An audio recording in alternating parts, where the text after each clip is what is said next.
Alrighty, so once again, it's been forever and a day. Where are we? There we are. It's been forever and a day since I made my last video. Oh, by the way, I'm sorry. I'm becklane. This is Catalyst and Company.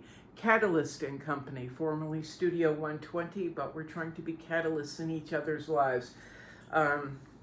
Each other's lives and our own lives. I haven't been much of a catalyst lately, and I apologize, but I had a couple things happen that really hurt. Really hurt. I usually say I went down a rabbit hole or a hidey hole, but they just really hurt, and I needed to just be quiet, and I'm probably going to have to be quiet for a long time, or for a while. Whatever, however it works out is how it works out. It's not like these videos are going anywhere any day soon. So let's move on from my little story to the painting behind me. But she's almost done. The portrait of the three figures is almost done. The three children. And by the way, these are the Stokes children, Stokes. They are three. It's taken from an old photograph, 1912, 1913, I'm sorry, I don't remember, of the Stokes children in Newport, Rhode Island.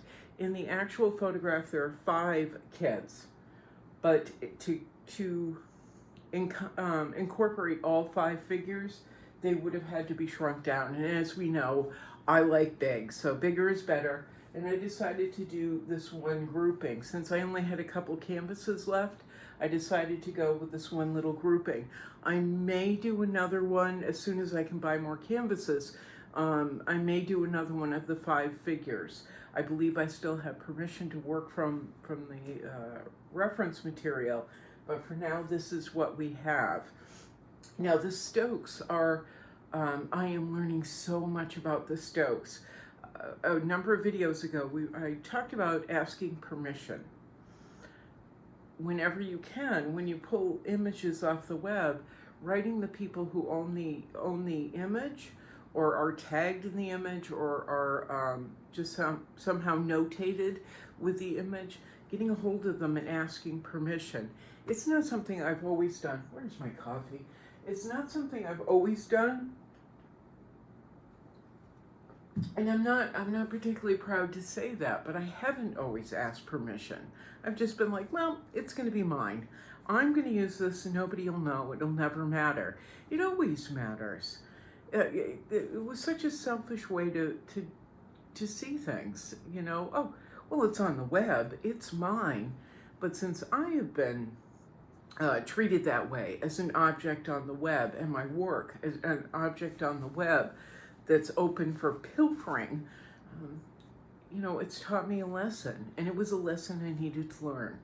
So I wrote the Stokes. I found this on a website, which right now I'm very tired and I can't remember this heritage website, and I'll have the link for it down below. Anyway, I wrote Keith and Sony Stokes, who are in charge of this one particular website, who have this image that I originally saw in a newspaper, Rhode Island newspaper, 6 years ago, and I asked permission.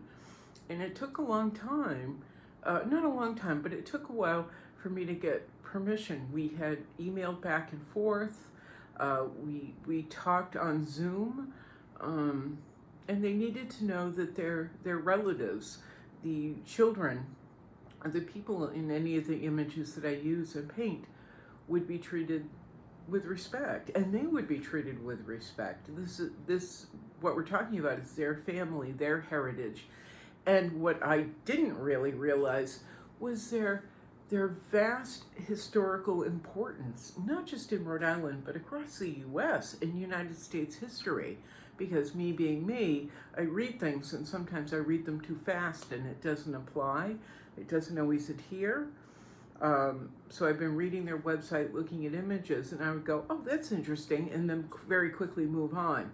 But through these conversations with the Stokes, I've learned a lot about African American history in Newport, and then how it spread through Rhode Island and throughout the United States, and where their family, can't say originated from, but where their family came from, how they arrived in Newport. And it's really a remarkable history. So again, I'll have the link down below. I mean, remarkable history. Who these people are, what they've done, what they've achieved, how they affect us today. It's jaw-dropping.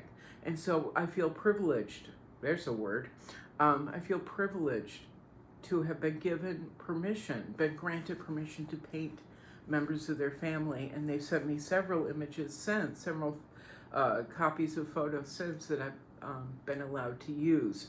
So I have done more paintings than this, but let's get back to the Stokes kids and why we're here right now. Part of the reason we're here right now. I am finishing this up.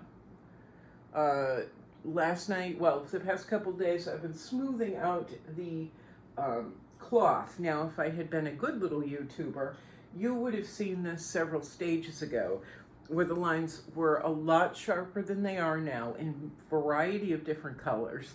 And it looked okay, but it didn't look right. But this is kind of my favorite stage, where my mind shuts off and I can just let it flow.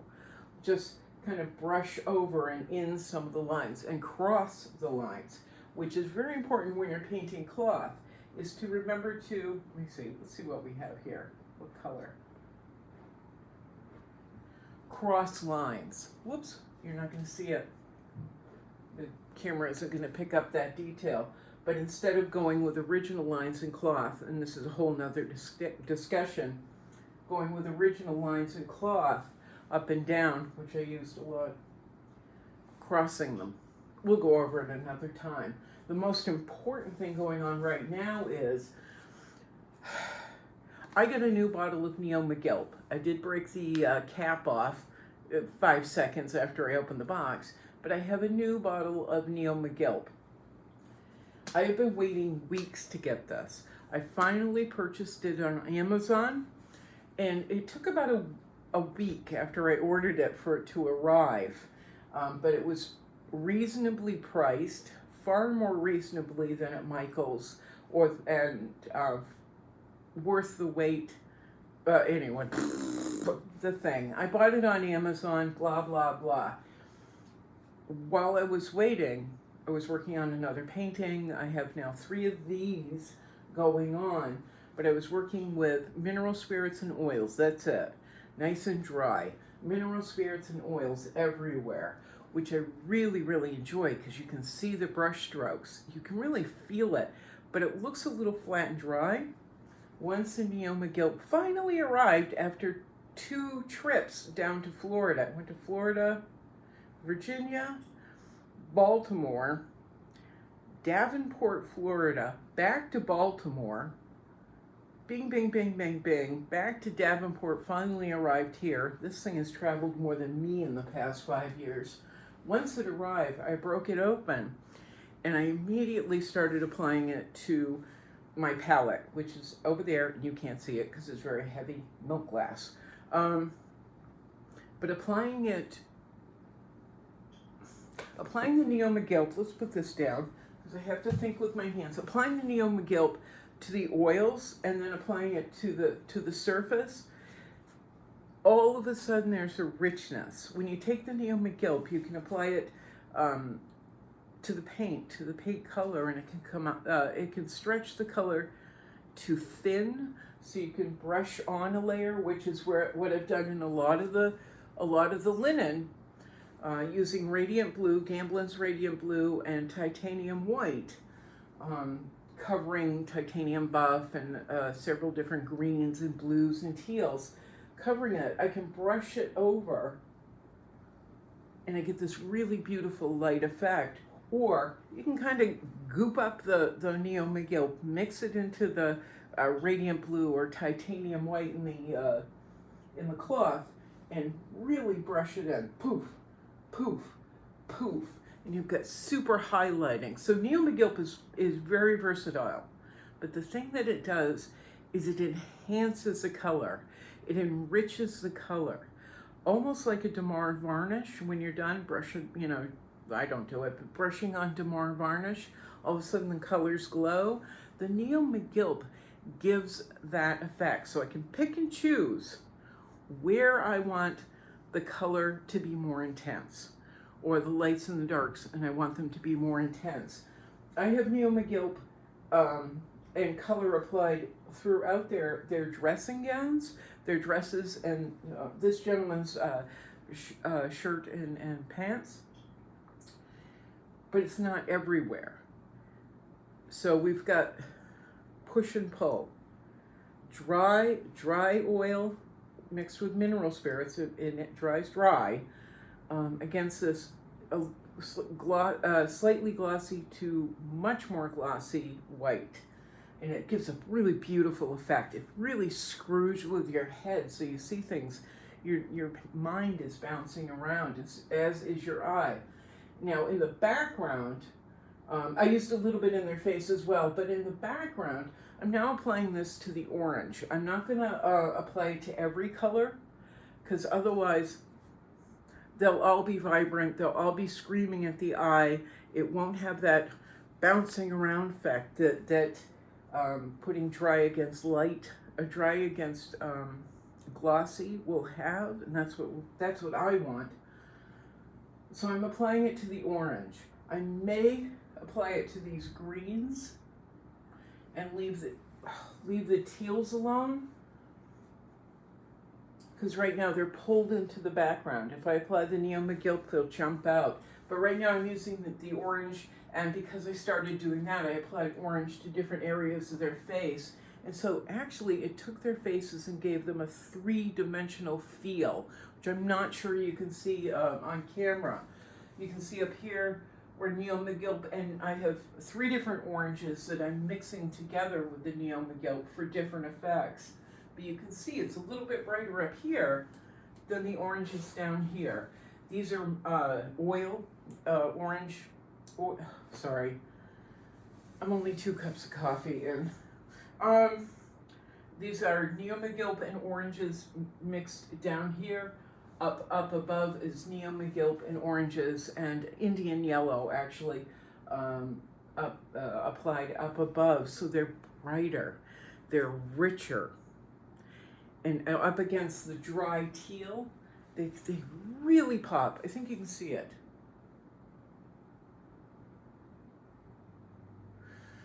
So those shapes really, really pop, but the color and the shapes, oh my God, I need another cup of coffee. There's colors in the shapes told me to apply oranges to their faces and also within their gowns, their legs, their hands. Not his, but the 2 children's hands on either side, thinking out loud, and it made them pop. That the mineral spirits and oils weren't able to do. Okay, there we go. Kind of got an idea out. I've got the next portrait I'm finishing up is Dr. Van Horn. Dr. Van Horn is actually about 8 feet tall, 2 canvases, and I'm going to go through today or this morning and apply Neo McGilp with the colors I've been using in there. I've outlined him. It's kind of dumb, I'm not showing you, but I outlined the figure once again. The figure and the portrait and everything in it is brushed in or painted in using mineral spirits and oils, so they're kind of flat. I've been going in with Neo McGilp all the way around the figure with black, with Neo McGilp and black. Oh my God, I should do this again, but screw it, I'm almost done. I've been going in and around the figure with Neo McGilp and lamp black, I think it is. And that is just making everything pop. The flat against the glossy has such a beautiful effect, and it's something I really recommend people try. It's a little bit of a painting trick that I enjoy. You know, you have to apply carefully. I've made the mistake of applying too much Neo McGilp to painting, being like, oh, I love Neo McGilp. And then I've got one big glossy painting that's screaming at you, whereas you can see here, kind of see here, we've got all these beautiful effects. All right, I'm going to take my Chihuahua yappiness and go have more coffee and try and wake up just a little bit more and get back to work. I'm so happy to have Neo McGilp. Once again, I'm going to show you, it's Neo McGilp by Gamblin Artist Colors. This I've been using for 15 years. This is, or something like that. It could have been longer. This is the best medium I have ever used. I used to mix my own linseed oil, mineral spirits, and Damar varnish. The combination yellowed. I learned that from a really highly skilled artist, and I didn't like it. It ended up yellowing. At first I loved it because it smells like awesome, but it ended up yellowing the colors. Neo McGill does not.